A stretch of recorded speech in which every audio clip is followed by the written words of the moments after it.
calisse, où c'est qu'on est? Carl, réveille-toi. On n'a pas toute la journée. Qu'est-ce que... René, où sommes-nous? Non, je sais pas. Je suis en retard, je vais aller voir ma blonde.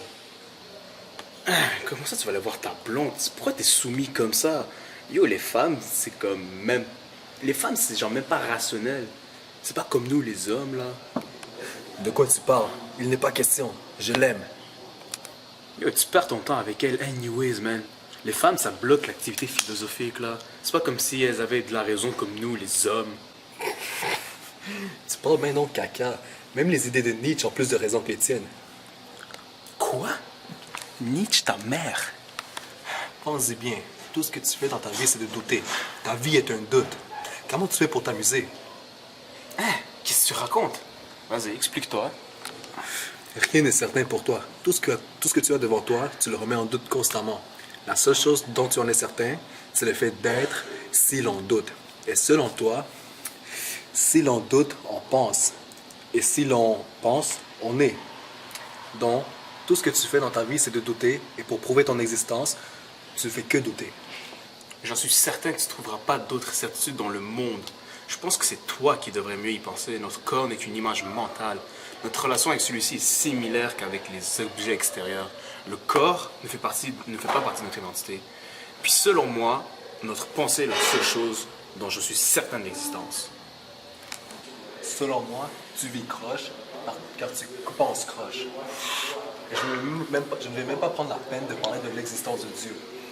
N'as-tu pas encore compris ma théorie de l'aliénation religieuse? L'être humain se laisse dicter sa ligne de conduite par ses créations imaginaires. La religion est la drogue du peuple et un moyen pathétique de supporter une existence misérable.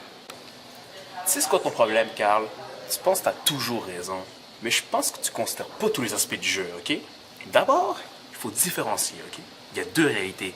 La formelle puis l'objectif. La réalité formelle d'une idée et sa réalité effective, OK? Puis ça veut dire que ça existe vraiment. Ouais, et la réalité objective, il n'y a pas plus de réalité que dans la réalité que dans la cause formelle.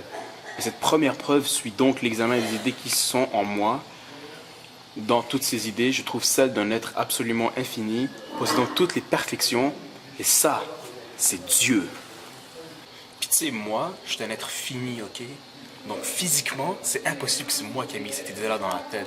Donc c'est Dieu qui est venu me la mettre dans la tête. Et donc ça, c'est la preuve formelle qu'un être suprême existe. Et cet être suprême-là, c'est Dieu.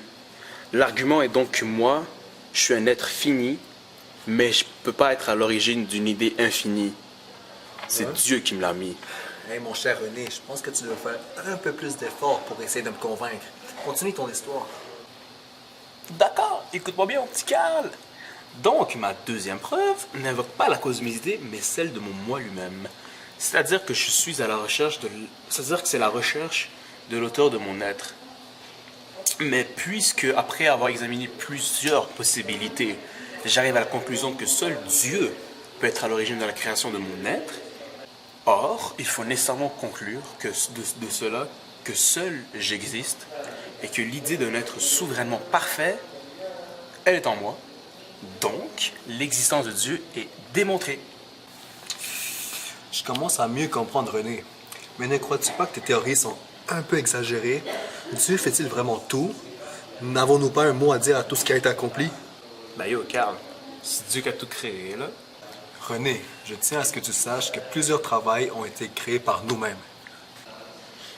Coudonc, Carl, t'as-tu pris trop de crack hier ou quoi, là?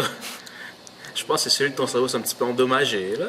Tu fais pas trop de sens non plus. Hey, fais attention à ce que tu dis, mon petit comique. C'est ton dernier avertissement. Écoute bien ce qui nous distingue. Vas-y. Le premier trait distinctif de l'être humain est le besoin de réaliser ses aptitudes en produisant des objets utiles ou esthétiques. Ce n'est pas Dieu qui produit ces objets, mais bien nous autres les humains, et tu sens trop aveugle pour réaliser cette affaire. Ben, Carl. Mais rien, ne coupe pas ma parole, sale enfoiré. Laisse-moi compléter ce que j'ai à dire sur nos traits distinctifs. Anyways, Carl, on s'en fout, là. C'est pas comme si ça allait servir à quelque chose non plus. Au nom de Socrate, laisse-moi finir. On est aussi caractérisé par la sociabilité. On a toujours vécu et exercé notre activité productive au sein de groupes. Et le mode de production est une donnée vitale pour comprendre ce qu'on est. Marx, s'il te plaît, là. Ne nous va pas dans des discussions sans fin du travail.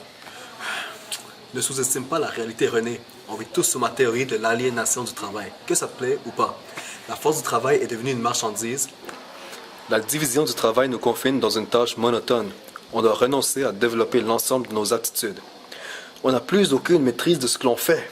On dédie notre vie à la production d'objets qui ne nous appartiennent même pas. Notre vie même est confisquée par le propriétaire de moyens de production. Hey, parle-moi pas de même, là. On est beaucoup plus que juste des esclaves, quand même. Ah, de toute façon, je suis trop fatigué pour parler avec quelqu'un d'aussi fermé d'esprit comme toi.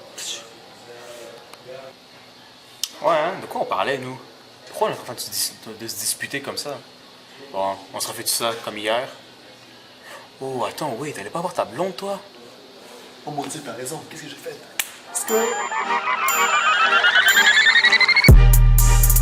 I'm in love with the coco.